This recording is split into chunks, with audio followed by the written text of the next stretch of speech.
Hello and welcome to the show. I'm so glad that you could join us today. Well, I tell you what, we've got a great show planned for you. You know, I always tell you that this year is the power of now on the Tammy Show. It's about doing things now, about meeting people, but living your dreams, just bringing them to reality.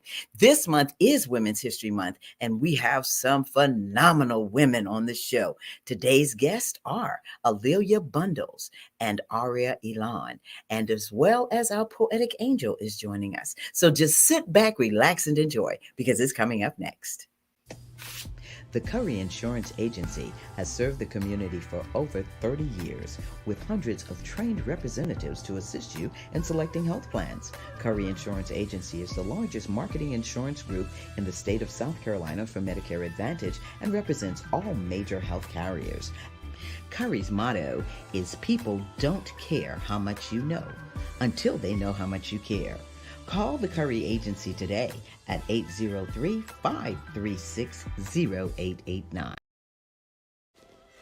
The Cecil Williams South Carolina Civil Rights Museum is the Palmetto State's first and only museum.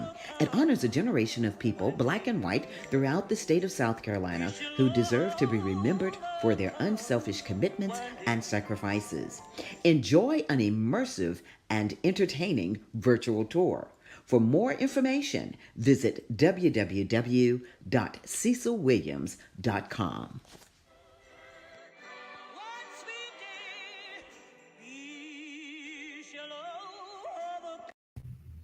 Welcome back to the show. Well, I tell you, I told you we have a great show planned for you. We're going to start with our poetic angel. Angel's always bringing us some beautiful poems. And so come on out, Angel.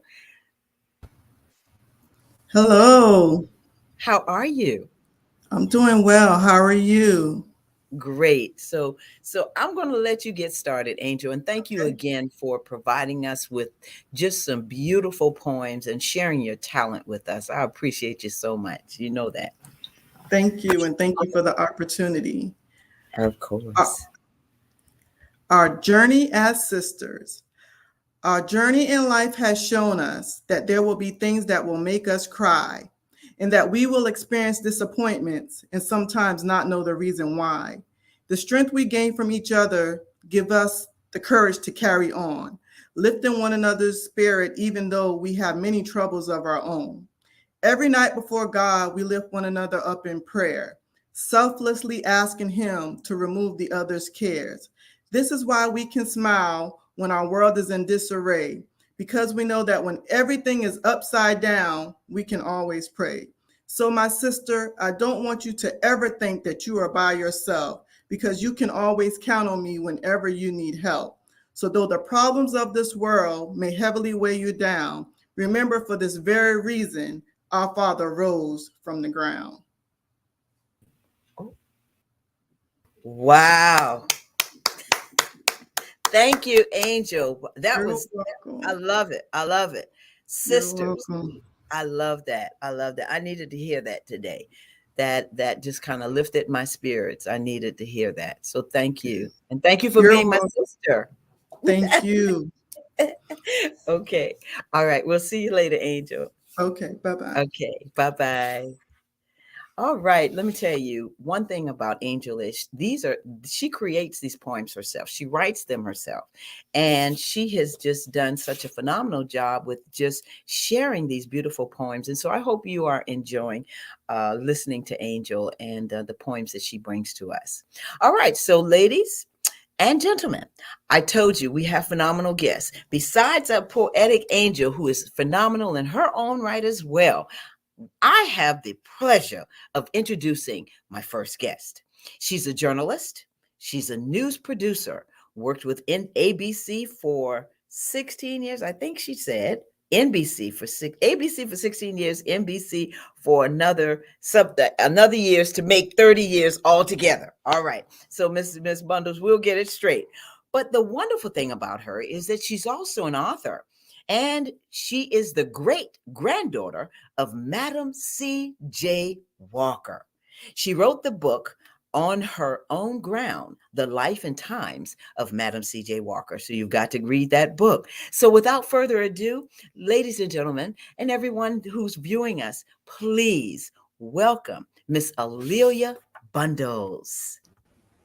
Hello, I'm so glad to be with you. Yes, ma'am. I am so happy to have you on the show. Thank you again for taking time out of your busy schedule to join the Tammy Show. Absolutely. And I have to say, Angel's poem was perfect, a perfect introduction to Madam Walker because her life was very much about empowering other women. Yes, it was. Yes, it was. And so I want to start just by talking about you, Miss Alelia.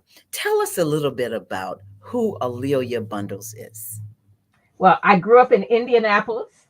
Both of my parents were in the hair care business. I liked school. I worked for the school newspaper. That's how I got started as a journalist, and Mhm. really followed those dreams, encouraged by my parents, and had this long career in network television news. But I also had this amazing story about my great great grandmother, Madam C.J. Walker, that I have been privileged to tell. Wow. And so, what inspired you to tell your story about your great great grandmother? Well, my mother was vice president of the Madam C.J. Walker Manufacturing Company when I was growing up.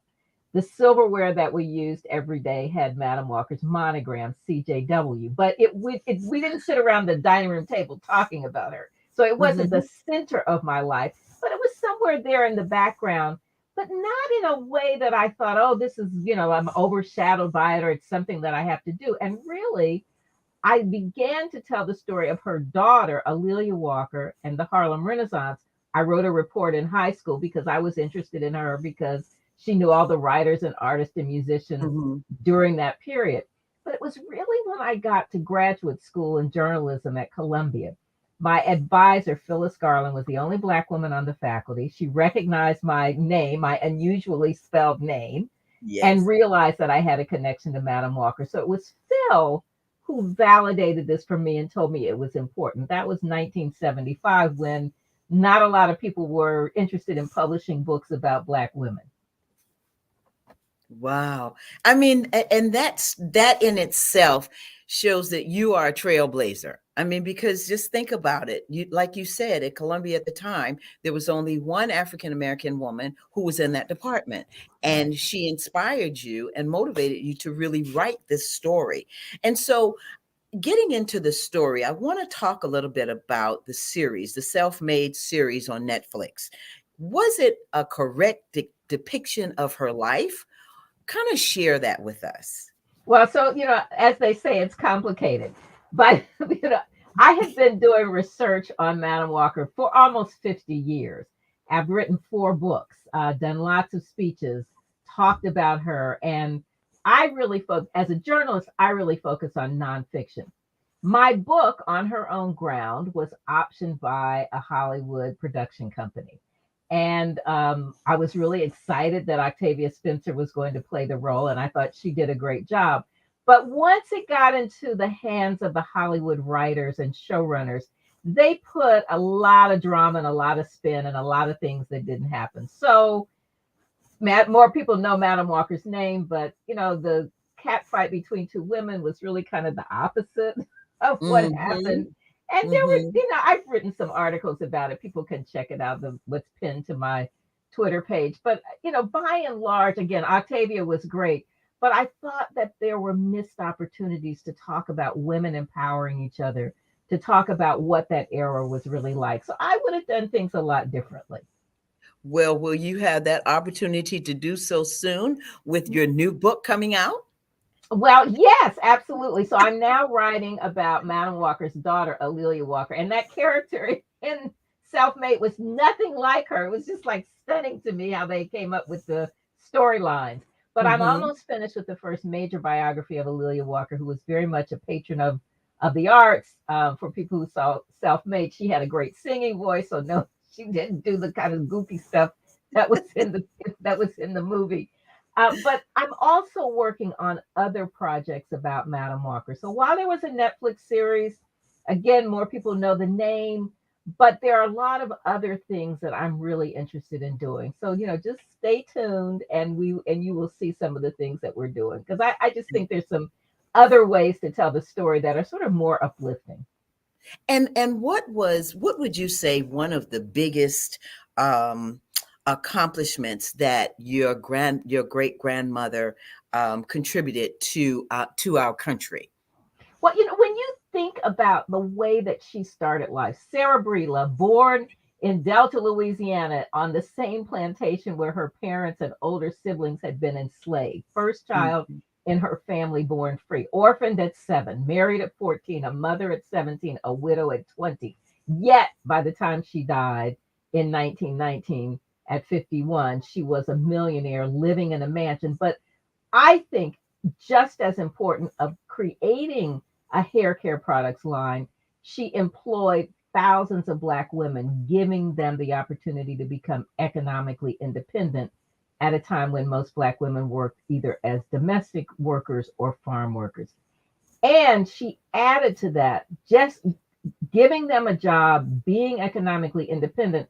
But she also said to them at her 1917 convention, one of the first conventions of women entrepreneurs, I want you to understand that your first duty is to humanity. I want Mm. others to look at us and realize that we care not just about ourselves, but about others. She gave prizes not just to the women who sold the most products, but to the women who contributed the most to charity. So, I mean, I know that this is very Mm. much what your program is about, women lifting other women up. And that's what she was doing. Wow. And that's what you're doing by sharing these stories with us, because it gives us, and as I'm listening to you and as I saw the movie and read the book and everything, it gives us that empowerment that we need as women to carry on and to pass it on. The one thing that I wanted to ask you about was your best moments that you remember reading and learning about your great grandmother. What was one of those aha moments for So, you? as you might imagine, in a book with almost 300 pages, a lot. But one of the things that really stuck with me was how she was helped by other women and how that became part of her core value system. When she was still a poor washerwoman, after she had been widowed, she moved to St. Louis, where her older brothers were barbers, and their barbershop was very near St. Paul African Methodist Episcopal Church. And Yes. folks who know about the history of the AME Mhm. church Emmy know Church. that the idea, those school teachers were reaching out to poor Sarah Breedlove, the washerwoman. She had a good enough voice to be in the choir, so she began to aspire to something better for herself and her daughter. And those women began to give her a vision of herself as something other than an illiterate washerwoman. And she modeled her organization after the club women. So I saw that Mm. for me was a key revelation and a core part of her story. And then I would Mhm. say the other thing is that I love the fact that she was so militant, politically Yes. militant. That made me fall in love with her even more. That she and Ida B. Wells were good friends, and Mary McLeod Bethune. She was Mhm. speaking out, kind of Black Lives Matter 1.0. So that was Yes. important to me. Yes. Do you think that you have some of her characteristics within you just from being her granddaughter? What characteristics are similar? Well, I do have to say that my parents were my best role models because they were the ones in the house every day. They were the leaders in the community. They were business people, and really taught me about giving back. But it was this idea as I began to do research about Madam Walker, I saw the power of having the courage to speak up. And I try to live with that. And I know that one of Madam Walker's strengths is that when she became, as she was becoming, wealthy and more powerful, she realized that it was Black people who had paved that way for her, who had made that possible. And Mhm. so even though her attorney told her sometimes to tone it down, she just kept pushing. And I'm really happy that I'm in the stage of life. Nobody can fire me.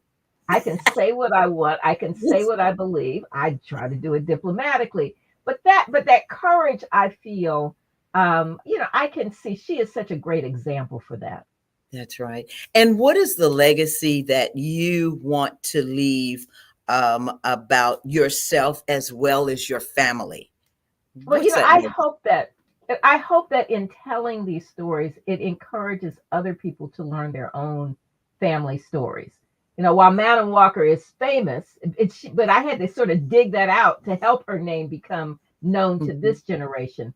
But everybody has these people in their family, the people who made a way out of no way, the people who had courage, the people who sort of paved the way for the next generation. So I want to be known as a storyteller who empowered other people, and also somebody who gave of my time, who gave back in a way that helped others to see themselves the best in themselves. Wow. Wow. I just talking with you just gives me chills because just listening to you, you are that woman that we all aspire to be. I mean, I'm looking at you like, oh, I want to be like her one day. I want to grow up, like they say. I want to grow up and be like Aaliyah Bundles. So I want to talk with you. Let's kind of switch because I would like to talk about the products because you're reviving those products and bringing them back to the generation that didn't know about Madam CJ Walker. Talk about that. Well, the Walker products, Madam Walker founded her company in 1906 with two main products, a shampoo and what she called a wonderful hair grower. Now, this really solved problems that Black women were having at the Mm, time when most people didn't have indoor plumbing or electricity. So they didn't wash their hair very often, really bad dandruff and scalp infections. So that's what her original formula, her original mhm, system did. That solved that problem, gave women healthy scalps, their hair could grow back. The company actually never went out of business, but by the late 1950s, it wasn't a major competitor anymore. mhm. Then it was sold. My family and another family were involved. It was sold to another entity that owned the trademark for about 30 years. And then a little more than a decade ago, Richelieu Dennis, the founding CEO of Sundial Brands, that Mhm. makes Shea Moisture and Nubian Heritage, which I know a Yes. lot of people use. Rich Mhm. bought the trademark, and we met each other and began to talk about how to revive Madam Walker's line. He had grown up in Liberia. He'd heard about Madam Walker there, wondered what had happened. So we began to work together. And then when Rich sold Sundial to Unilever, he bought Mm. Essence Festival. He Mhm. also created a venture capital fund for Black women entrepreneurs, and he created a foundation and purchased Madam Walker's mansion in Irvington, New York. Now, Kara Sabin, a sister, became the CEO of Sundial. And Kara and I began to have conversations about a year and a half ago saying, what can we do to make this available to people? And we put our heads together. We leaned in to Madam Walker's original mission of healthy scalps to create healthy hair. And here we are now with Madam by Madam CJ Walker, 11 items in our collection: shampoos, conditioners, and styling gels and balms and other things that allow people to have versatility in styling their hair. Wow, look at these products. Those are, and I love the logo. I love the packaging. It's so attractive. How did you all come up with that? Was that a So, part of well, the original? listen, I cannot take any credit for the design, but but a fabulous, fabulous team of advertising folks, marketing folks who really, I mean, a really great team of folks who put a lot of energy into it, a lot of time, just really leaning into the mission and the look. And in some ways, it's for everybody. I mean, it really is for everybody. But in some ways, we're really looking at a younger generation, Mhm. Gen Z, because we know that they want to change their hair maybe every other day. And we wanted them to have that option, and we wanted it to be attractive to them. But I'm a boomer, and I'm very happy with with the Yeah, product. I know. And so the question is from one of our viewers, Michelle. She wants to know, where are the products being sold? Walmart, 3,000 stores across the country, and also at Mm, walmart.com. wow. So we have a clip. You sent us a clip, and we'd like to show that and share that with everyone. Let's stop asking. Did you change your hair?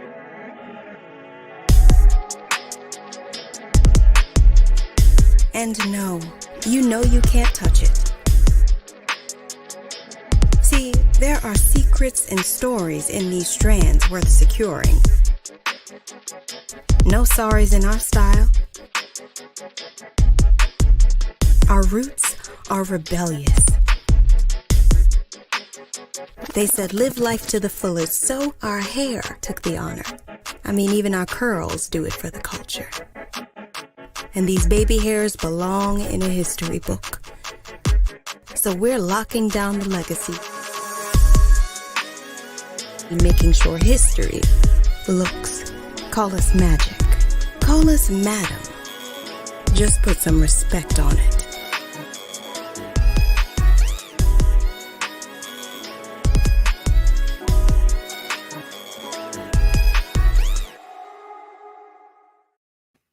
Wow.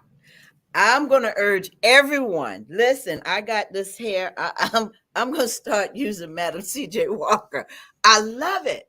Oh, and I saw you. I smile every time I see that, and I people saw can see it you. on YouTube and Yes. Instagram, and so take a look. And there are a lot of other videos. That was kind of the introductory one, but there almost every other day there's a new one with Wow. some fabulous, wonderful young woman doing her hair. Yes, yes. And you look so queenly sitting there with your hair, and how pretty you are as well.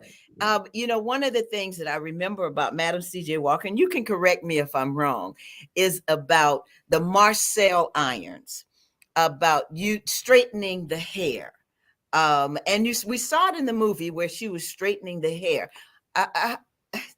Did she come up with the Marcel iron? No. So that, it's so interesting that a lot of the times the sort of the one key thing that people think they know about history is actually not true. So Madam Walker did not invent the hot comb or the Marcel irons. They really were around at least in the 1870s, and she wasn't born until 1867. Right. But she did use them. I mean, she did use the hot comb. So yeah, that another thing you can't believe about the movie. But well, one thing that I think is important is that she really was focused on healthy scalps, healthy hair when women were going bald because of these scalp infections. But once their hair grew back, they did want to be able to have some styling versatility, and she used the hot comb because she thought it was an improvement over pullers. So pullers, now we know flat irons. yes. But Yes. pullers at the time, if you imagine two hockey pucks, one on top of the other on the end of scissors, and you'd heat that, but then it flattened the hair. And she thought the comb separated the strands. So it was, a nuance, but that was where she was coming from. Wow, wow. So what's next for you? What's next for you? And I do want to ask you another question about advice, Absolutely. but I want to find out from you what's next for you. So what I really, I'm trying to finish this book, the biography on Aria Walker. I have some other projects. I'm on some advisory boards and some nonprofit boards. I'm working on a couple of other projects related to Madam Walker. There will be some other new announcements later on this year that I can't quite share with you yet. Yes. But what I'd really like to do is travel and read a lot of the books that are in my house that I haven't read yet. But I don't know that that's ever really going to happen. But that's my goal.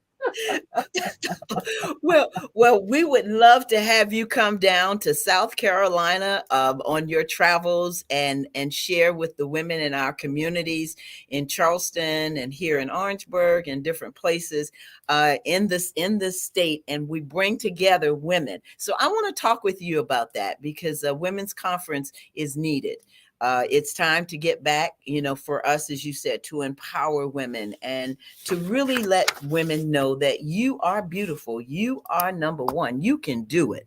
And so, Aaliyah, I would love to have you come down here and talk with us about that. But we'll get together because I know you're. Listen, I love South Carolina, so I would love to come. Wonderful, wonderful. Because I'm from Charleston, so we're gonna get you down there. What a Yes, great ma'am. story. We're going to have you come down here. So, I want to ask you, what advice would you give to young women now, as you see our communities and how young women are, and the things that they want to do, the dreams that they want to live? What advice would you give them? This will sound a bit like a cliche, but it is really true. Your education is the most important thing. It really is important to do as well as you can. That is your job when you are a young person. Get as the best grades that you can get. And I think one of the other things that I learned along the way is be involved in extracurricular activities. Working for the newspaper for me was the door that opened so much for me in my career. So whatever your interest may be, go with that, dedicate yourself to it. And then as I got older, as I started to work, working for a living, but I've done a lot of volunteer work. And sometimes the volunteer work that doesn't pay you Mhm. makes introduces you to some of the most interesting people with whom you can network. And so I have grown a great deal. Sometimes when I hit walls in my career development, because we all hit walls, we all have challenges. I was able to do leadership in the volunteer activities in my alumni groups and other organizations. So, cliche, learn as much as you can, be as good a student as you can, be Mhm. involved in extracurricular activities, which can help you discover perhaps your career path. And then once you're out in the world, make sure that you are giving back, that you are, being a leader in your community. Wow. And what's the advice that your parents shared with you that you live by today? Just those things. Be a Those good student. big, big. I didn't really, but then sometimes I said, well, if you want me to be a good student, why do I have to wash the dishes? Well, because you do have to wash the dishes. That's why. But they really did encourage me. I'm very lucky that there was no pressure for me to follow in anybody else's footsteps, that I was Mhm. to do the thing that I felt most passionate about. And that then led me back to telling this story. So I'm grateful to them for letting me be who I was. Wow. And we are grateful that you are who you are and you're here sharing all of this, all of these nuggets on the Tammy Show. I'm just so grateful to you. As I said, just talking with you, I get chills because I love to learn, I love history, and I love to hear about what it is that we can do to move ourselves further. And so then that brings me to my last question, or statement, three words that describe you. Oh boy, why is that always the hardest? I save it for last. I am determined. Hmm. I am tenacious. And I hope on my best days I am generous. Generous. Wow. Well, yes, you are, because when I emailed you and you emailed me back immediately and said that you would share your story and all that was going on with, everything that you're doing here on the show. And so, again, I am so honored and so blessed that you could join us, Miss Aaliyah Bundles. Well, I just love your spirit. And I am just so glad that you are doing such important work in the community because you really do lift others up. And it is a joy and an honor to be with you this evening. Well, thank you so much. I would love for you to come back once all those announcements are made and your new book and everything. I would love to have you come back. That's a bet. Yes, ma'am. Thank you, thank you, thank you. Wow, I love it. Thank you so much, Miss Aaliyah, and may God continue to bless you and everything that you're doing. You're such a light, and we thank you so much for all that you're doing and contributing to our country and to our women and men. Thank you. Thank you. All right. I want to thank you for joining the show, and we'll see you the next time. Absolutely. Look forward to it. Okay. Thank you. Have a good night. You too. Okay. Bye-bye. Bye. Wow. I, what can I say? I mean, chills. Like I told her, I have chills just thinking about all that she has been doing and what she is doing to share the story of her great grandmother, Ms. Madam C.J. Walker. What more can you ask for? All right. So enough said. I'll tell you, Miss Leah, you got it. Thank you again for being on the show. And we have another guest coming up on the show, Miss Aria Elan, and you're going to meet her because she's a very special lady as well. So we'll be right back. The Cecil Williams South Carolina Civil Rights Museum is the Palmetto State's first and only museum. It honors a generation of people, black and white, throughout the state of South Carolina who deserve to be remembered for their unselfish commitments and sacrifices. Enjoy an immersive and entertaining virtual tour. For more information, visit www.cecilwilliams.com.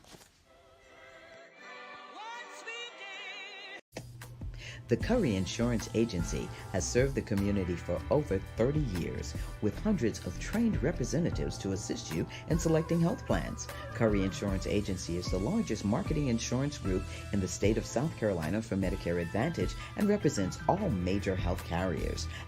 Curry's motto is people don't care how much you know until they know how much you care. Call the Curry Agency today at 803-536-0889. Welcome back to the show. Well, I told you we have another phenomenal guest, and she is a singer, songwriter. She is an attorney. Now, she's from Charleston, South Carolina. She's a graduate of the College of Charleston and Southwestern University School of Law. And she's joining us all the way from the other side of the country. So come on out, Ms. Aria Elan. Hi, thank you so much for having me. It's a pleasure to be on your show. Yes, ma'am. Thank you so much for being on the show. So now, wait a minute. You're from Charleston, South Carolina. Yes, I am. Born and raised. Yes, I am. And a graduate of the College of Charleston. And listen, I'm gonna go back. So people just take a minute and let me have this conversation. Where did you grow up in Charleston? Well, I grew up two places. As a child, west of the Ashley, and on my parents' farm, and that was in Adams Run. Then we moved to downtown to the city of Charleston, and I went to school there. And then my parents moved back. They didn't like city life. They thought they could.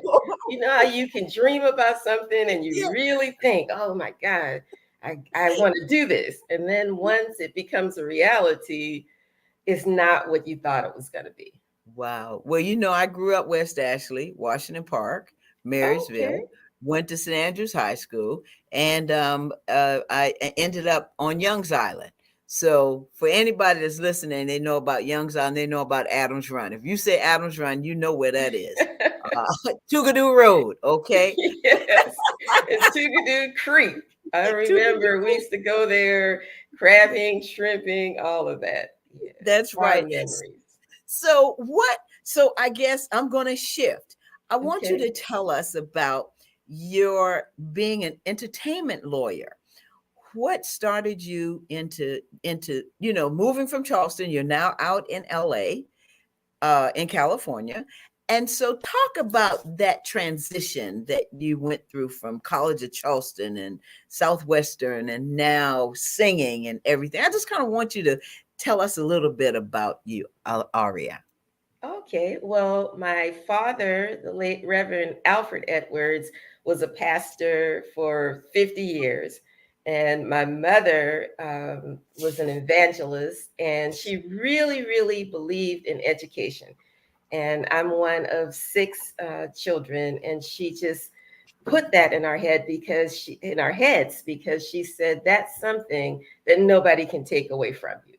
So when she knew all along, because I grew up singing and playing piano in our church, that's what I wanted to do. But she told me that Black people have been singing for 400 years. Where has it gotten us? Get your education. So being a fairly obedient daughter, I'm not saying that I was an angel, but I'm so happy that I listened to her when it came to my education. And she's the Mhm. one who filled out my application for the College of Charleston. And once I started going, then that's when it came into my mind that to make a difference, I really wanted to become an attorney because I started working at the Charleston Legal Aid Office. Mhm. And that is how I just really started working around attorneys and saw the impact that they had. And I was working in the migrant division. So you're Mm. familiar with Young's Island, and they used to have Yes. what we call quarters there for the Quarters, that's seasonal right. workers to Yes. come in, and they were not following the codes, of Mhm. keeping it up. I mean, it was a disgrace. So we would have to go there and, take photos, talk to people, and actually represent them in court, and then help people who had landlord tenant matters getting evicted, the kind of things that working people Mhm. need attorneys for. And so frequently they cannot afford attorneys. And if you go into court, I think it was Ben Franklin who said, anybody who's representing himself has a fool for a client, Right. That's because yes, just yes. take a butcher knife and do your own surgery. You're Yeah. way over your head. Yes. But once I got to LA and was starting law school, I just met so many people in the entertainment industry. And, that dream of being involved with the industry in the Mhm. business, the music business, was still in my mind and heart. So I said that this was a way, by being an entertainment attorney, that I could combine my loves. So I did that in Los Angeles as well as in New York, Mhm. and traveled the world, went to music conferences and France and just all over the place. But in 2012, I decided that I wanted to finally do my own music. I had helped Mm. so many artists, managers, independent Mhm. record companies, you name it. And I made my first album, which is called Smile, was released in 2013. I released another album. The second one was called Hotter. And then in 2020, my album Fun came out, because with everything going on in 2020, I felt Mhm. people needed a break, from just so much bad news, and I Mhm. wanted to keep with that positivity and putting uplifting music out there. So my latest album, which is called Don't Let Them Get You Down, was Mhm. released February 18th of 2022 this year. So that brought Wow. me up to where I am. Yeah, that's Yes. it. Don't let them Don't get let them you get down. you down. I love that. Now, did you create the cover yourself? Did you do the No, my artwork? daughter, her name What? is Eden, and she is an incredible, not only artist, but she's just a very gifted composer and pianist. And she composed three of the songs on my new album, Mystic Spirit, Mhm. Drifting Rivers, and then one of my favorites, which is called Faith is Power. And she composed that for the homegoing service of my sister, her aunt, Mm. which was in 2020. And Mm. that was during the height of the pandemic. And we couldn't even have a real service. We had to have a Zoom service.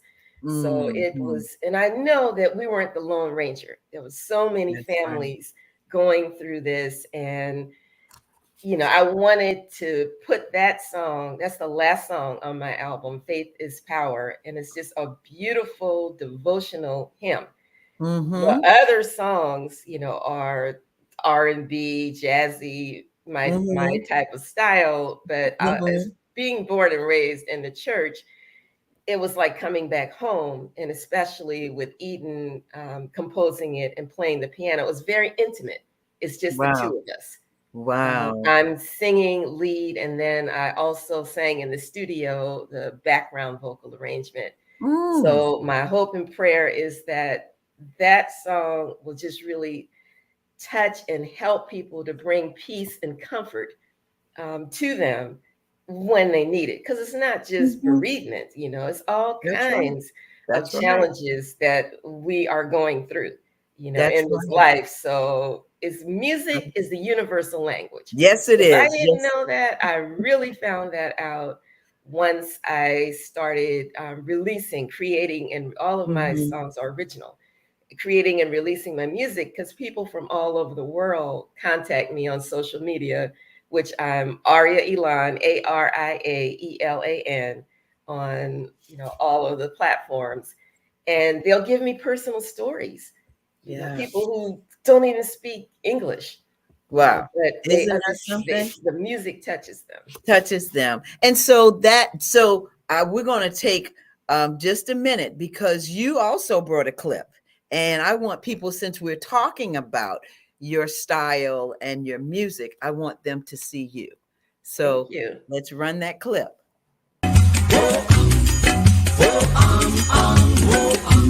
We all live under the same sun.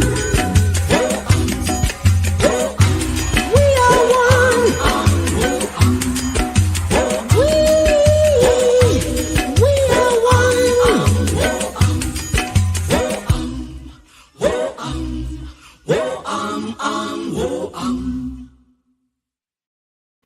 Wow, we are one. I love it. I love it. Thank you. What was it like creating that video as well as that particular song? Oh, it was just such a pleasure. It was just so rewarding, because we shot scenes. Well, first of all, let me back up and say recording the song, we started recording that song in 2020. Again, Mhm. in the midst of the pandemic. The sisters who are singing background vocals are called Africa Mamas, and they're located in South Africa. Wow. So my producer is in the Bronx, New York. I'm out here in California. So we're in all these different spaces. But once the music was created, and then I went into the studio and sang vocals, then my producer sent that to South Africa. And then they went into the studio over there. And I didn't even know, when they told me where they were from, I'm thinking they're from the city or something. They Right. live way out in the country, but they got a ride, and they went Mm. to the studio, and the rest is history. So when Wow. it came time to make the video, Mhm. what I wanted to do was to just have something that would automatically make people feel, just comfort, make them Mhm. feel relaxed, fun, and everything. So we shot my scenes on location on Hawaii. And then there were scenes shot in Africa. And then we had like the Caribbean scenes that were Mhm. not shot in the Caribbean, they were Uh-huh. shot in Canada. A lot of people Mhm. don't know. They know there's a large Caribbean population here in the Right. US, but there's a very large population in Canada too. And they have in Toronto, I don't remember the name of it, but it's a Caribbean festival. A Mm. lot of Trinidadians, and yeah, so we Mm. Wow. combined it all, my Yeah. videographer, and just made an uplifting video. That's wonderful. So now you wrote a musical as well, and so wanted to find out what inspired you to do that, and what was the process? Oh, that was just a wonderful, wonderful process, because the name of the musical is Amant La Camandela, and that brought me to New York, Mhm. because after I wrote it, I ended up sending it to a friend of mine who was in New York. And I knew she's also an attorney, and I knew that she had connections with the theatrical world. And which brings it all the way back to what we were taught, Mm. is who you know Well, and how you treat people. that's The right. personal relationships in life, determines so much. So that's why I am kind to people. I didn't care if they were working in the fields, they were a waiter, they were whatever. because as the situation in Ukraine and other war zones show, you could be living a comfortable life, everything normal and ordinary one day. The next day, it could be war or some natural disaster, and you're a refugee. You're That's right. leaving with just the clothes on your That's back. right. That's So with the going back to the musical was about, it's like a tribute to President Mandela. And his wife, Mama Winnie Mandela, and the whole struggle against apartheid. And that's something that interested me from college days. I remember writing a paper about South Africa and South Carolina, showing that we had an apartheid system also, a caste system, not just class, based upon skin color. Oh, yes. That was all these codes. And if you violated those codes, you could be arrested, you could be lynched, you could lose your job, all these kind of things. So I really, really admired him. And then I had a South African brother who was the musical director, and I needed to go to New York to work with him, because when I submitted it, I had about, I think, 3 or 4 songs, in the script. But you need a bunch of songs for a musical. Yes. And I wanted that authenticity. So, and I had a South African director, Brother Salilo Moreri, and I just wanted that kind of connection. So that is what brought me to New York. I was only supposed to stay a few months, ended up staying almost 5 years. Wow. That cold ran me away. I know.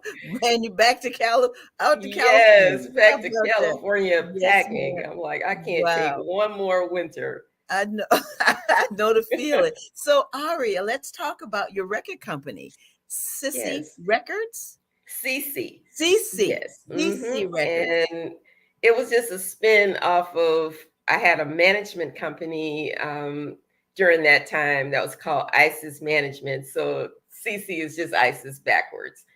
And I wanted to be able to help talented independent artists who were putting out positive music.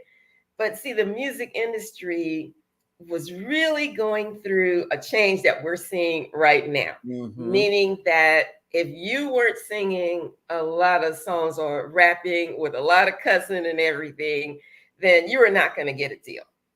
So what I did was actually release 2 compilation albums, and there were 10 different artists on each album. And then I released an album on a gospel group that's called Arise. They were from New York.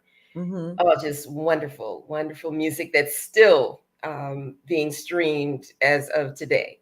So that's how come I was able to help so many people, because it just dawned on me, just do a compilation, put one song, one is better than none. That's right. And of course, everybody wants to get like a whole deal, but I figured that way I could just showcase. So I did like a dance compilation CD, and then I did a love music. And one of the artists who submitted 2 songs for, it's called Universal Love, was actually the artist and songwriter, producer, first woman producer at Motown Records. Her name is Sylvia Moy, and she's just so talented. She wrote My Cherie Amour. She kept Stevie Wonder from getting fired, because when his voice changed, Barry White was going to terminate him, because a lot of people don't know he started off as little Stevie Wonder, when he was a boy. And then that's transition, with you becoming a man, your voice changed. So that My Cherie Amour, as everybody knows, was just a monster hit, but people don't know Sylvia Moy. So she wrote 2 songs that 2 of her artists from Detroit. I'm sorry, from Mm-hmm. Detroit actually sang on "You Can Depend on My Love" was one of my favorites. Oh, I don't wow. even remember the other one, but that Uh-huh. one just tells the story right there in the title. Wow. You So can I had depend the on. pleasure of working with a lot of talented artists over the years. Yes. And so are you still looking for artists with CC Records? Well, I'm always open, for helping artists. I mean, I Mm-hmm. am not doing it like I once was, but Mm-hmm. then, if I hear somebody, and then more so than just hear somebody that has talent, because there's a lot of people that have talent, Talent. Yes. but you have to have that kind of thirst and passion and desire. Just the same way you have for breathing, that's how you have to have if you want to make, a success And out of your life. that's right. Because the saying that I grew up with is just as true, or even more so true today, that as African Americans, we have to work twice as hard, many Yes. times to get half as much. So I really look for that kind of work ethic Mm-hmm. in people, if they contact me. I Mm-hmm. have to see you. And I was raised on God helps those who helps Help them. themselves. That's Faith right. without works Is dead. That's accomplishes right. nothing. That's You right. gotta have both in this life. So, and then Mm. I'll be coming back to Charleston. We're gonna be shooting a video for one of my songs that's called Sankofa. And that song is all about it's a Mm-hmm. Ghanaian word Yes. that from the Twi language that means, loosely translated, is that there's a mythical bird with the feet going forward, but the head is in the face is kind of turned, really knowing where you came from, knowing where Mm-hmm. you came from to be To move able to forward. understand the world and where you are going. So Mm. it's a very spiritual, beautiful song, and we're going to be shooting scenes in And Charleston. One of oh. my nieces, her name is Katrina Edwards, Mm-hmm. has a wonderful, wonderful business in North Charleston, where it's called Etta Mae's Place, which was named after her late mother, who was my best friend. I Mm-hmm. introduced her to my brother, Mm-hmm. Katrina's father. So we're going to be shooting there. We're going to be looking for two principal dancers, one of which also needs to be a choreographer. So again, Aria Elan, Ariaelan. Message me on Facebook, Instagram, and I will definitely get back with you. And then also scenes are going to be shot on location in Ghana. Oh, And then wow. our Then videographer will put it put it all together. together. So I mean, you got a lot going on, Aria. And when you come to Charleston, I hope I get to meet you I in really hope I person. get to meet you. Yeah, I would love that. And so, who were your inspirations growing up? Well, first and foremost, I would say my parents. I was really, really blessed. And I didn't even know, of how blessed. You take it for granted. You as a kid, if Mm-hmm. you have two parents, loving, who are come home from school and your mother has something cooked, you just have to do your chores, that kind of thing. Only when I went to college and I met people that had, our people can make jokes out of some of the saddest things. And I think that's a survival skill. So they would Mm-hmm. say it in a joking manner. But when they would talk about, their childhood, it was, like very, very tough, Mm-hmm. so I can really say that every good thing about who I am, I owe to my parents. Mm-hmm. Musically, I was influenced by Billie Holiday Oh, yes. and Ella Fitzgerald, Aretha Franklin, Marvin Gaye, Mm-hmm. the Wow. greats. Yes, Great yes. vocally, musically. These were just phenomenal artists. And one of the things that I want to mention is that I was always taught that being a woman, that women supposed to be leaders. We're supposed to do good things, do great things.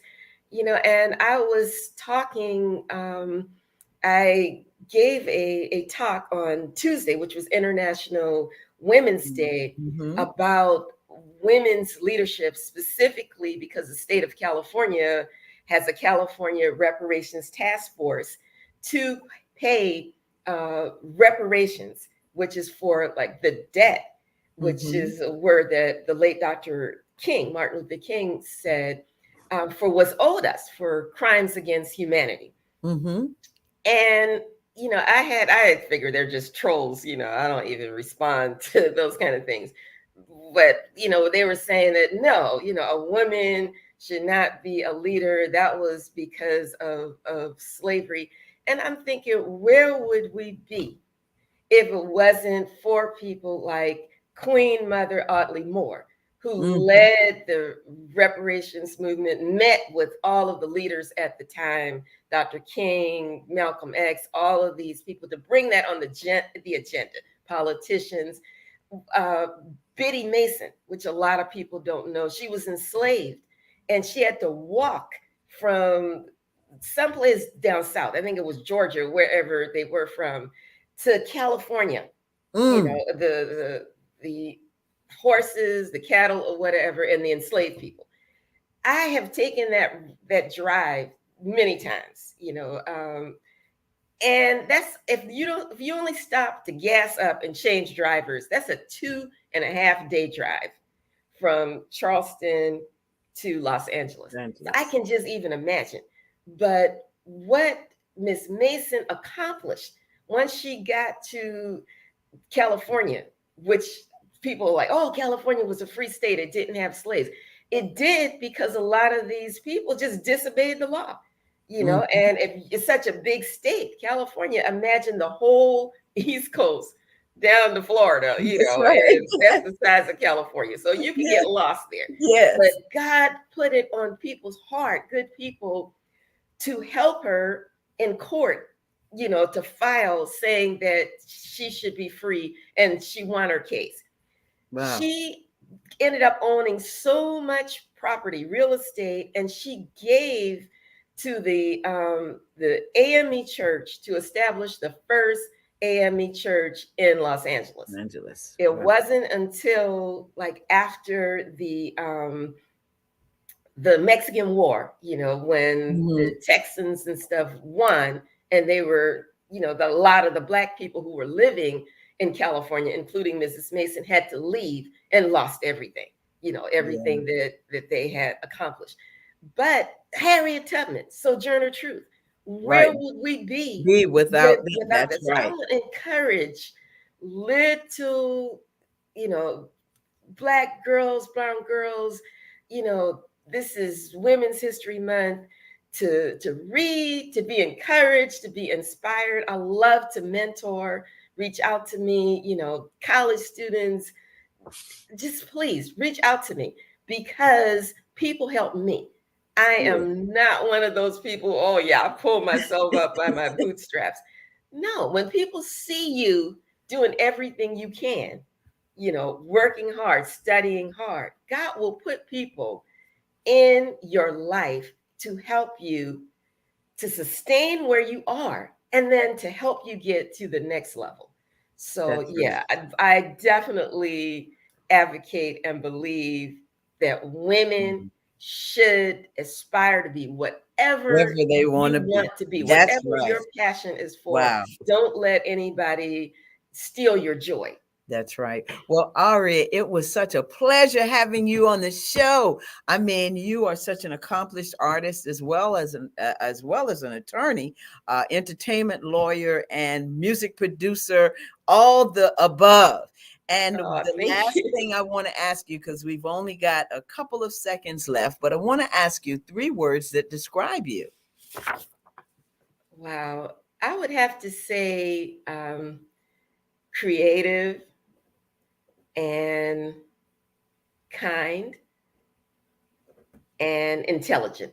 Intelligent. Yes, you are. Thank you. Yes, you are. Well, we want to show your handles again, the Instagram and your website as well, where people can get in touch with you and just where you'll be able to help them, like you said. And I mean, I want to hear all this new music and everything that's coming out. So I hope that when you do come to Charleston, that you will reach out and we'll be able to connect. You can definitely count on it. And Yeah. thank you so much again. It was a wonderful, wonderful show. Well, thank you for being on this show. I just appreciate it so much. I'm so honored to have the wonderful guests that I've had on today. And so thank you. And may God continue to bless you as well as you move around and do the things that you do and create and help others. Oh, you are so sweet. May Thank God you. continue to bless you and your family too. Thank you so much, Good Aria. evening now. Okay, take Bye care. bye. Bye-bye. Wow, we've had a great show. I tell you what, I'm sitting up here almost in tears because do you realize the women that came on the show today really are giving of themselves and empowering other women as well as others in their communities? And so I'm hoping that you will do the same. I wanted to show also the Facebook page for Miss Alia Bundles. We didn't get to do that before she left, but I want to make sure that people get to know how you can reach her as well. So I want to thank all of my guests. I want to thank Poetic Angel, you're the best. Miss Alia Bundles, great granddaughter of Madam C.J. Walker. Miss Aria Elan, entertainment lawyer, singer, songwriter, music producer, just all of the above. I want to thank these ladies for taking their time to be on the show. I want to thank you, always viewers, for tuning in to Tammy. Please remember, hit that subscribe button. I also want to thank my producers, my associate producer, Alicia, my assistant producers, Willie, Felicia, Tiana. You are the best. And I want to say thank you so much. You can reach us on all of the social media, Facebook, YouTube, of course, LinkedIn, and now TikTok. All right. So just remember, hit the subscribe button on YouTube. Please subscribe to the channel. Also share, like, make comments on the TikTok, same as LinkedIn, all of them, Facebook. So just remember, and it's time for us to support each other and take care of each other. So I want you all to remember, be a blessing to somebody today and every day. And I'm going to say that every time I do the show. Be a blessing to somebody today and every day. And I'm still wearing my mask. I don't know what y'all saying about it, but I'm still wearing my mask. And yes, I'm social distancing and still washing my hands. But anyway, that's me. All right. So without further ado, I just want to tell you again, thank you. Thank you for always tuning in. Thank you for your support. And thank you for joining me. Until the next time, take care of yourself. Bye-bye.